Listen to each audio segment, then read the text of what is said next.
Hi అండి, అందరికీ నమస్కారం. ఈరోజు స్పెషల్ అంటే కరివేపాకు పొడి అండి. కరివేపాకు పొడి అంటే అందులో కాలుష్యం ఉంటుంది, బొక్కలకు బలం, కంటికి మంచిది, ఆయుర్వేదికంగా అన్ని విధాల పనిచేస్తుందండి మనకి ఆరోగ్యానికి. ఈ పొడిని అన్నంలో వేసుకొని తినొచ్చు, ఇడ్లీలలో తినొచ్చు, దోశలో తినొచ్చు, దేంట్లోనైనా తినొచ్చండి. చాలా చాలా టేస్టీగా ఉంటుంది. ఒకసారి చూద్దామండి ఎట్లా తయారు చేయాలో. కరివేపాకుని తెచ్చుకొని మంచిగా దాన్ని రెమ్మల నుండి ఆకును వేరు చేసి నీళ్ళల్లో వేసుకొని కడుక్కోవాలండి. ఎందుకంటే దుమ్ము డస్ట్ ఉంటుంది కదండి. నీట్గా కడుక్కొని చిల్లుల బేసన్ లాంటి దాంట్లోకి వేసుకొని ఒక క్లాత్ వేసుకొని క్లాత్ మీద ఆరబెట్టాలండి ఆకును. ఎందుకంటే ఫ్రై కాదు కదండి, ఫ్రై చేస్తే తొందర దాన్ని వేయించాలి కదా, అందుకోసం ఆరబెడితే తొందర వేగుద్ది అన్నట్టు. అది మంచిగా ఆరిన దాకా ఆరబెట్టుకోవాలండి. సరే గంటే పట్టని 2 గంటలే పట్టని, ఎంతసేపు అయినా కానీ. అది ఆరిన తర్వాత మంచిగా ఎండుమిరపకాయలు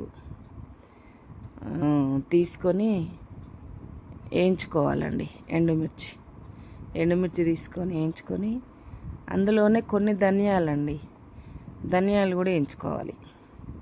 అంటే ఇష్టం అండి, కొన్ని వేసుకోవచ్చు. కొంతమంది ఏమో శనగపప్పు వేస్తారు, మినపప్పు వేస్తారు, ఇంట్లో కందిపప్పు ఉంటే కందిపప్పు వేస్తారు, పెసరపప్పు వేస్తారు.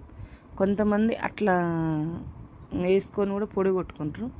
కానీ ఉట్టి కరివేపాకు పొడి అంటే ఓన్లీ ధనియాలు, జీలకర్ర, ఎల్లిపాయలండి, ఇవే వేసుకొని కొట్టుకుంటే చాలా బాగుంటుందండి టేస్టీగా. ఇది వేరే టేస్ట్ ఉంటుంది, పప్పులతో కొట్టింది వేరే టేస్ట్ ఉంటుంది.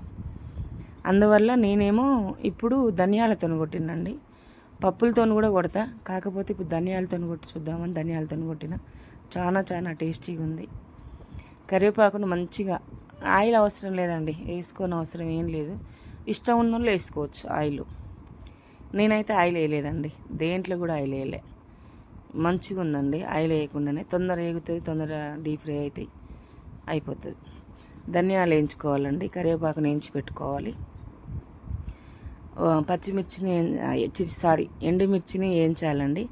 కాకపోతే ఉప్పును కూడా అందులోనే వేసి వేయించుకోవాలండి. ఓలా గల్లుప్పు లేని వారు ఉట్టిగా మెత్తటి వేయించకుండా ఏం లేదండి.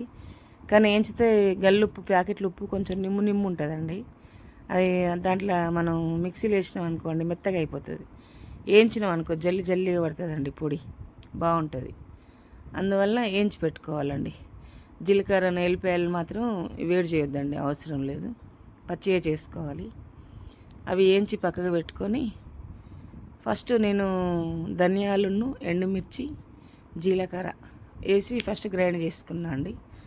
తర్వాత మళ్ళీ కరివేపాకు గ్రైండ్ చేసినాక ఇది మళ్ళీ మిక్సీ చేసిన అండి. కానీ పొడి చాలా టేస్టీగా వచ్చిందండి, బాగుంది. మీరు కూడా ట్రై చేయండి. లాస్ట్కి మాత్రం వెళ్ళిపోయాలి వేయాలండి ఎందుకంటే ముందు వేసినాం అనుకోండి గడ్డ అయ్యి అవి కనిపించకుండా మొత్తం మెత్తగా అయిపోతాయండి. ఇవన్నీ పొళ్ళు గ్రైండ్ చేసి పెట్టుకున్న తర్వాత వెళ్ళిపోయాలి వేయాలి. చాలా టేస్టీగా ఉంటుందండి. మీరు కూడా ట్రై చేయండి. నచ్చితే లైక్ చేయండి, సబ్స్క్రైబ్ చేయండి. వేరే విధంగా కామెంట్ పెట్టకండి ప్లీజ్.